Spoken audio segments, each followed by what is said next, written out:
So coming off of the previous chapter, we basically saw like the downfall of Bakugo, I guess, and hopefully it was just short-lived. But that essentially left them with the big three taking on Shigaraki / All For One. And while that was happening, Mirio kind of called out Shigaraki and he said, so why do you destroy?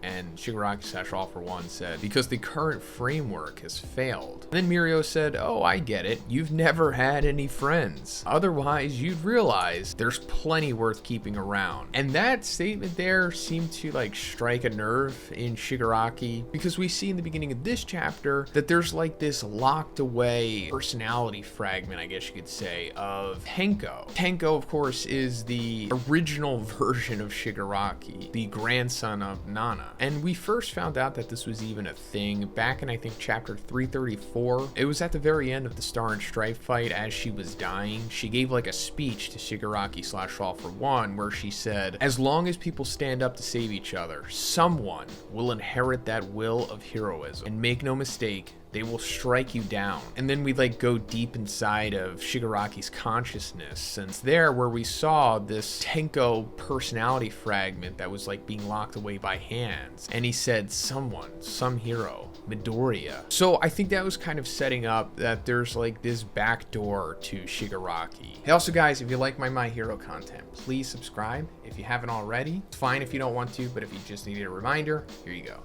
And that there still is a possibility of him being saved here. And I guess it's being represented as Tenko Shimura's personality. So how did this happen in the first place? Well, I assume that when all of the childhood trauma happened to Tenko, I guess Tenko split into what would become known as Shigaraki. The inherent innocent Tenko that was a part of him is just dormant within his mind. But this fragment of Tenko Shimura is so strong that it's still able to live throughout all of everything that Shigaraki's been through. The body modification and All For One like possessing him and taking over his personality entirely. So right now we have like this three-way struggle for the consciousness of Shigaraki's vessel, I guess you could say. It's like All For One's vestige consciousness, whatever you want to call it. He's like doing this Wi-Fi thing right now, hopping between his original body and Shigaraki's body. Then we have Shigaraki's personality, of course, which sometimes comes out, sometimes it doesn't. Now we have,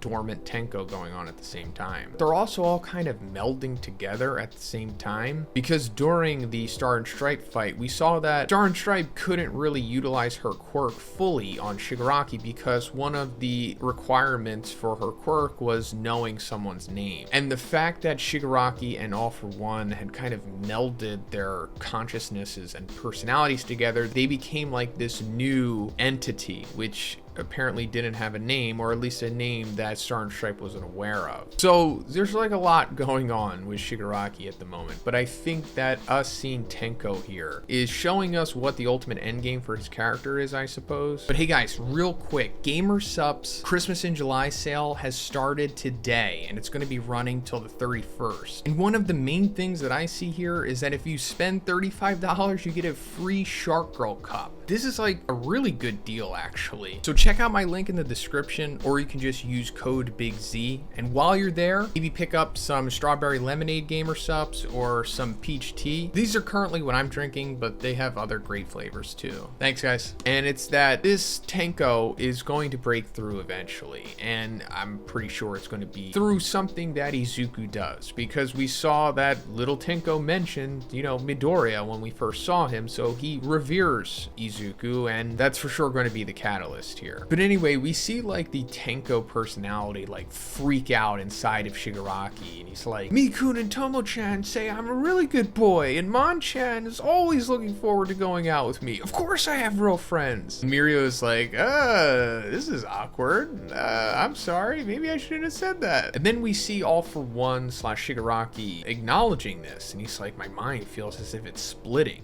This body is now complete. Even though I should have fully assimilated Shigaraki, I can still sense an anomalous element lingering, something that hasn't been fully dissolved yet. It's not Tomura, nor All For One. Then he says, Shimura, Tenko Shimura. And he says, I can't allow this to drag on anymore. So yeah, even he's fully aware now that the anomalous element of the Tenko personality fragment is possibly going to be a serious foil to everything that he's trying to accomplish right now. So he decides to basically abandon fighting Mirio here because he realizes that without his quirks, it's like a stalemate because Mirio's just going to keep permeating and he'll never truly take damage from whatever All For One could do with his big amorphous limb attacks. And then, continuing to fight him is just a waste of time at this point, especially because of the lingering Tenko person. So he decides to go after Bakugo again because in the previous chapter he said that he basically wanted to kill Bakugo so he could present his corpse to Izuku, therefore Izuku would become,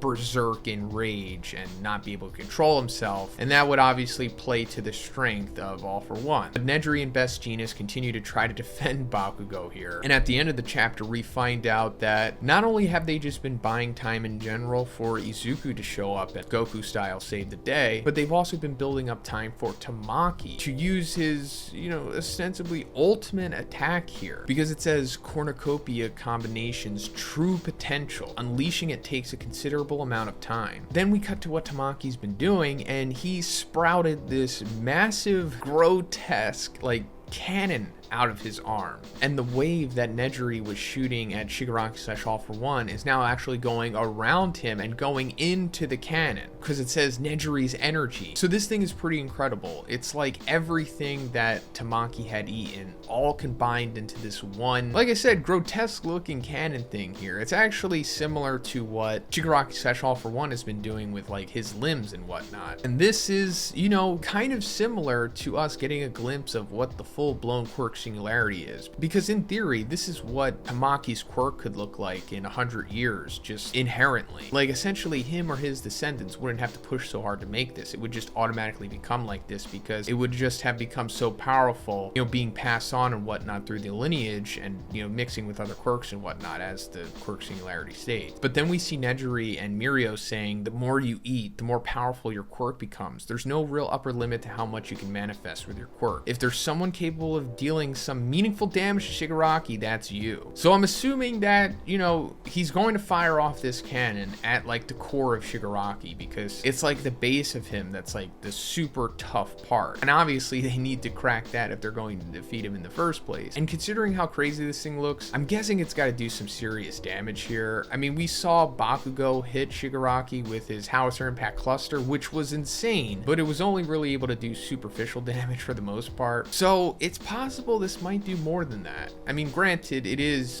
Tamaki and Nejiri's combination attack here. And also one more thing, at the very end of the chapter, the narration says Tamaki's quirk awakens. Now, it could possibly say that, but Rukasu, the person who provides us with the spoiler summaries, said that I think it's important to clarify that at the end text for this week's chapter does not mention a quirk awakening of any sort. It simply says, let it all out. So I'm not saying that one translator is better than the other, or one is right and one is wrong. I'm just saying that, we should definitely look at both options here. And I guess just use that to make up your mind on what's ultimately happening here, which means that this may or may not officially be Tamaki's quirk awakening, but if we just look at it for what it is, it pretty much is. Even if it's never outright said that this is a quirk awakening or a quirk evolution, I mean, it basically fits the prerequisite for what that is anyway, right? But that's pretty much it for the video today, guys. Let me know what you think about this chapter in the comments, and if you liked it, please give it a like, and please subscribe if you haven't already. Have a great day. I'll see you in the next one.